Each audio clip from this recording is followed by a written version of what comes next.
Hello and welcome to the garden. It's been a while, it's been a couple of months now, and the reason why is because I'm working on another book, but the deadline is around early November, so I've just been trying as hard as possible to get that sorted. And if you want to find out about that book, I actually have a mailing list now, so you'll be given exclusive insights and information about the book, which is coming out next spring in both the UK and the US. We're also doing a special US edition, so that's something better than Veg in One Bed. But I just really wanted to show you what has happened in the garden, what's happening, the good, the bad, the ugly, and just give you more of an insight with everything that's going on, and just hopefully a nice tour so you can get a real sense of how this garden is working this year. One of the things you may have noticed in the introduction piece is the onion harvest, and these onions, I grew them from sets. I started them off in the first week of March and I transplanted them around early April, I believe, and they've been doing really well. I found that the red variety here, this is known as Red Baron. What happened with these is a few of these bolted. But in terms of the other varieties, they did really well, and I'm really pleased with how they've turned out. We've always struggled with growing onions from seed, so the fact that we can grow them from sets now and pretty successfully is great. And it also means that I'm going to have copious amounts of French onion soup. So that's me sorted. Last year I made the mistake of mixing up the short-term and long-term brassicas in different beds, and when it came to wanting to do a whole bed of potatoes or leeks, it got a bit confusing because like the kale was still flowering in April and May time, but I really wanted to get the potatoes in. So roughly I've mixed up the longer term brassicas in this bed and the short term brassicas here. Now these big ones are Brussels sprouts, which you might think are kind of a long term brassica to have in your garden, but these are definitely going to be out by February, as well as these summer cabbages and everything that's grown in here. So this whole bed is going to be clear and a nice blank canvas early on in spring to then put in my first early potatoes. And you can see in the back we've got Jerusalem artichokes, and they're doing really well. And something that's happened this year is we have had a bit more rain than last summer, but again it's a bit drier than normal, so I would ideally like these to be a bit bigger, but we've got some rain on the way, so I'm not going to bother watering them. Here are two beds which have very different vegetable types, but a very similar story. So we've got the runner beans, dwarf beans, second sowing of dwarf beans, and all of our squash. So all of our courgettes and pumpkins and butternut squash as well. Probably the hardest thing this year, bar having a bit less rain than normal years, but luckily a lot more than last year, was in June we had this period of probably about 3 weeks of just really cool damp weather, and we had just transplanted all of these plants in, and also the runner beans, because they were just getting too big for the pots, and we weren't expecting that kind of cool weather. And I was getting really worried with the potatoes because I was thinking, oh no, they're going to get blight. But what's happened was they've now exploded with growth, and I noticed that quite a few of them were looking a bit tired, and I thought we might be losing a few, and we just lost one with that 3 weeks, because squash really thrive off warm weather, and if you're just going to put them out and it's about 12, 13, 14 degrees Celsius for about 3 weeks, they're not going to do well. But they managed to just hold on, and we're already harvesting some courgettes, which is great. And the same with the runner beans, they were just not looking well.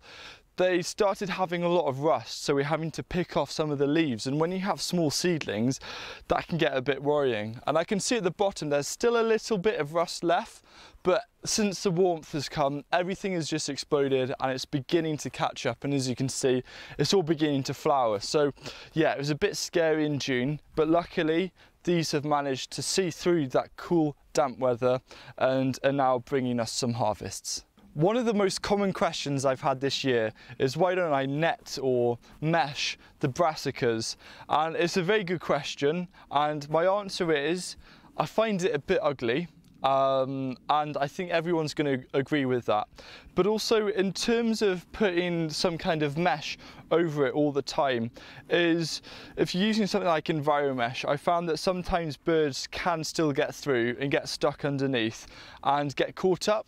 And so, for example, with all of our soft fruit, we will net them, but we'll check every day to make sure there isn't a bird stuck. And only yesterday I had to rescue a blackbird. When we're having more of a long-term vegetable like this and we want to go away for 1 or 2 weeks, like I was in Shetland for a week, you don't want to have that thought of catching poor wild birds and getting caught inside. So what we do is we do understand, and we always have the problem of cabbage white butterflies, and you might see them flying about, but every 2 or 3 days I'll just have a quick look and have a look for any sign of cabbage white caterpillars. And so far yesterday I found about 3 or 4, and it's just keeping on top. If you can see any eggs, you just squish them. And I saw some other damage again in the back, but because it was just for the lower leaves, I concluded that it was slugs. And again, as I'm saying, trying to prevent slugs, they're coming from the long grass behind here to eat, and they are doing well, but I'm just going to remove those lower leaves so it makes it less enticing.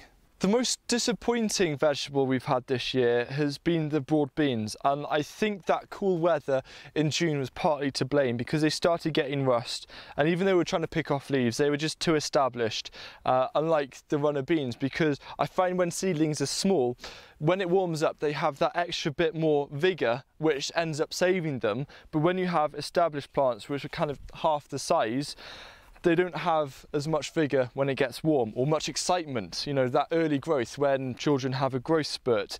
These are more in their mid-20s or 30s. So the harvest, we have had some broad beans, and there were still broad beans about, but the plants are just looking a bit tired. So what I'll do here is just harvest the last of the broad beans and just take all the plants out. Probably just cut them right down below to the root, and I will then probably transplant something like some autumn or winter cabbages to try and maximise this space.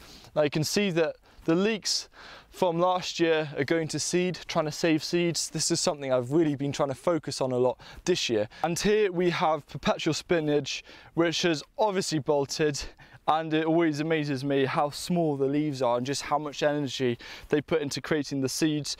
But again, I'm trying to save as many seeds as possible, and I'm not really too bothered about these cross-pollinating. I just want to see what grows, and they're pretty huge, and they add some structure. And before the wind came and blew some of them over, I thought it looked quite ornamental. But yeah, these are still a few weeks away from being harvested. They're still green, the seeds, but if anyone wants some perpetual spinach seeds, give me a ring. In this area there's quite a lot going on. You can see we've just transplanted some beetroot seedlings. Now what we had here, this is the leek seed bed down in the bottom, and we've got 3 beds of leeks this year instead of 1. So we've got 1 bed here. This is where all of the kale and purple sprouting broccoli were. Because we take those out in kind of the end of May, it's a perfect time to then transplant the leeks. And then we've put in, because we just had so many leek seedlings, where we had the first and second early potatoes, we've put in a whole other bed of leeks. And then in one of the new beds as well. So we've got loads of leeks, and that's great because I love them, especially caramelised with a bit of butter. Now, this is, we usually divide our beds in terms of crop rotation into the vegetable groups, and this here is roughly the root veg group. And so we've got carrots, we've got beetroot, and of course we've got these parsnips which are doing amazing, and I had to spend quite a while thinning these out because I used the board method, which I learned from James Prigioni, who I think found it out from Bill Mollison in terms of trying to improve germination, and it just worked so well that I had to thin out parsnips, which took ages. So I know next time using that method I don't need to plant nearly as close together. And then we've got some fennel up the top, which isn't doing too well, but there are harvests out of it. You might be thinking, what is this stick doing here? And it is meant to be here, I promise. It didn't fall from the skies.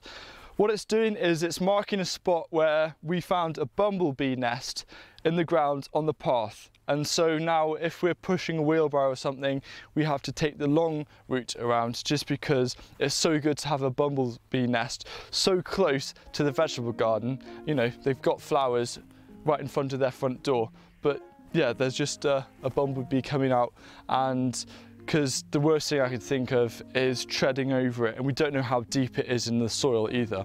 So we just got to section off this area to protect the bumblebees. I think the second most disappointing thing this year has been the Swiss chard and the perpetual spinach, and they've bolted, and I only have myself to blame because we had about 3 or 4 weeks of hardly any rain and I didn't water them, and so they obviously bolted. But the great thing is, especially with Swiss chard and also the perpetual spinach, is when they bolt, you can still use the leaves. They don't go bitter like lettuce. You can still use the leaves perfectly fine. And also you can sow another sowing of these in late July. So that's what I'm going to do. I've run out of seeds. I'm going to get some more seeds today, plant them up in modules and transplant them, and they should be able to overwinter fine, and we can get some nice harvests next spring as well. But yeah, just a bit of a shame that I didn't keep up with the watering. But I will be honest, I'm not used to it in Wales, and the last 2 summers I'm having to get used to it. This is the salad bed, which was previously home to a load of brassicas earlier on in spring, and we've got lettuce which is flying and going to seed, and it's quite amazing. These flowers just remind me almost of dandelions, and they only seem to last a few hours before they shrivel up and turn orange. And we had spinach as well. This really luscious growth here is Celtis, which is very similar to lettuce, and you can eat it just like lettuce, but it's actually a delicacy, I believe, in China, and you can eat the stems. So I'll just break this pot off here. So these stems here, and I've grown these really close, mainly for cut and come again, but these stems here can be stir-fried, and we had them last night and they were absolutely delicious. And I've also found that Celtis is a lot less likely to bolt in comparison to lettuce, so if you haven't tried it, I definitely recommend you give it a go. Quite often people ask if I'm growing any ornamentals, and unless it's an edible ornamental like hostas or rose, then I'm very unlikely to grow them. But there's one thing which I do grow, and that's sweet peas. And I just had a load of different varieties, planted them up, transplanted them, and we've been harvesting sweet peas for weeks now, and a lot of them are now beginning to go to seed. So that'll be great to really get some free sweet pea seeds, because they cost a bomb. Now, I think I like sweet peas a lot as an ornamental, probably because they're very similar to just a normal pea, like this one here, hence why I'm growing it.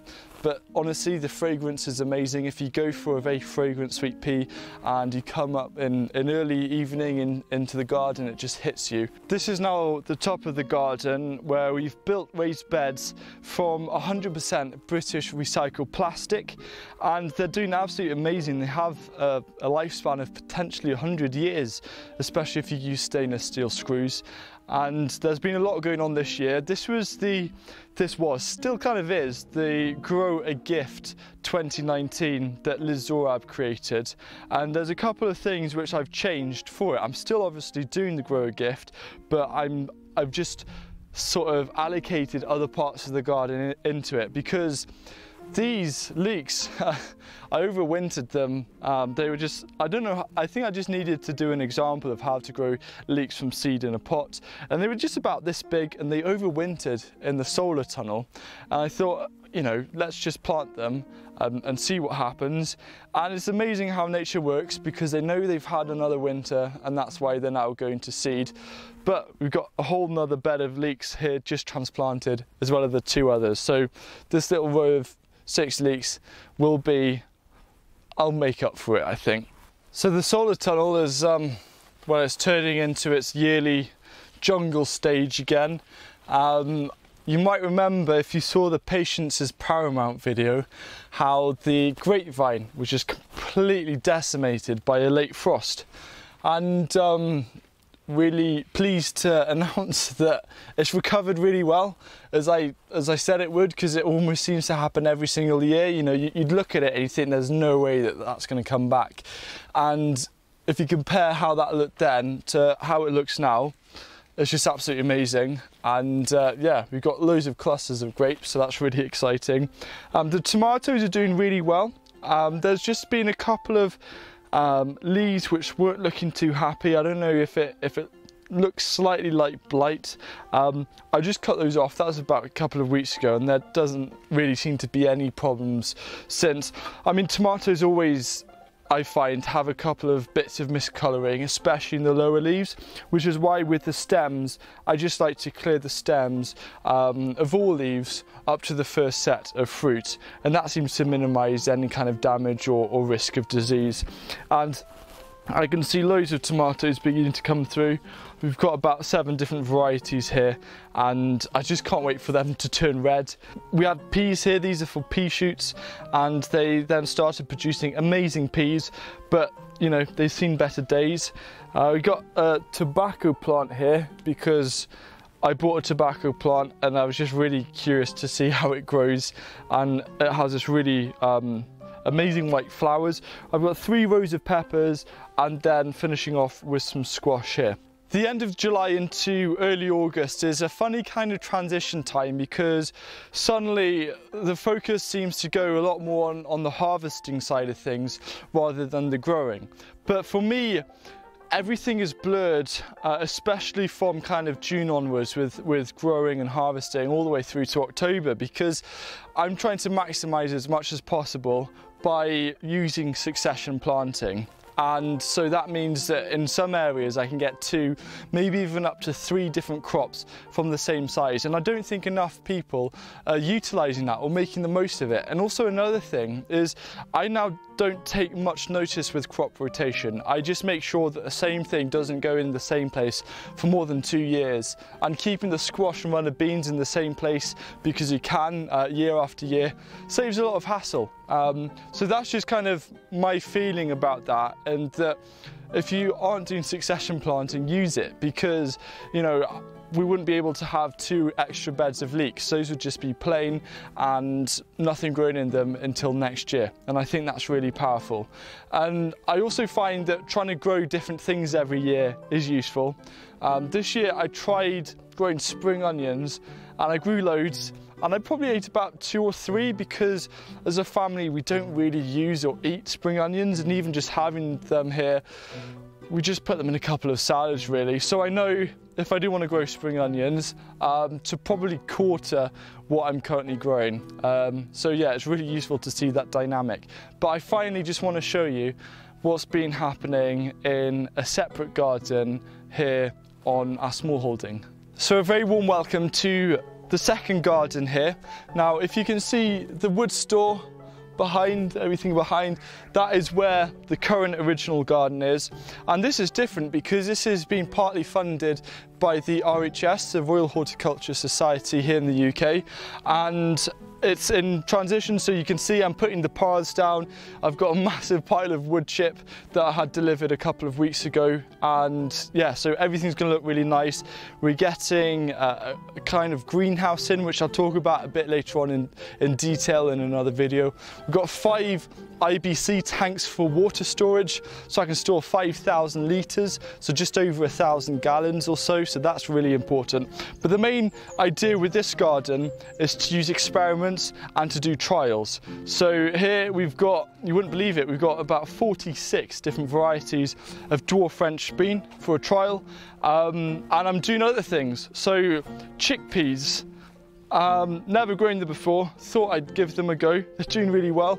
And growing potatoes using different methods. But again, this is very early stages, and the main emphasis is going to be next year. And I'm also doing some pot growing potatoes as an experiment. So I hope this video has given you a bit of a flavour and a feel for what's happening in the garden at this time of year and all of the things going on. And it's almost impossible to include everything because I'll just end up waffling for hours, and I appreciate that you don't want to sit through that. But hopefully it's given you a bit of an overview of the different parts that are happening, what's been working well and what hasn't been working quite so well. And I think one of the best things this year as well has been the potato harvest. It's just been amazing. We've got more potatoes to harvest as well, so I'm really pleased about that. And if you are interested in getting updates on my second book, then please do join that email newsletter. And I'm also really excited because Veg in One Bed has now been translated into French, Dutch and German, so that's really exciting. And the final thing I have to say is I hope you're having an absolutely amazing growing season and that everything is growing well and you're enjoying all of your harvest, all the fruits of your labour. And if you have any questions, please don't hesitate to ask, or maybe just tell me what's been going well and what hasn't been going well for you this year so we could perhaps compare.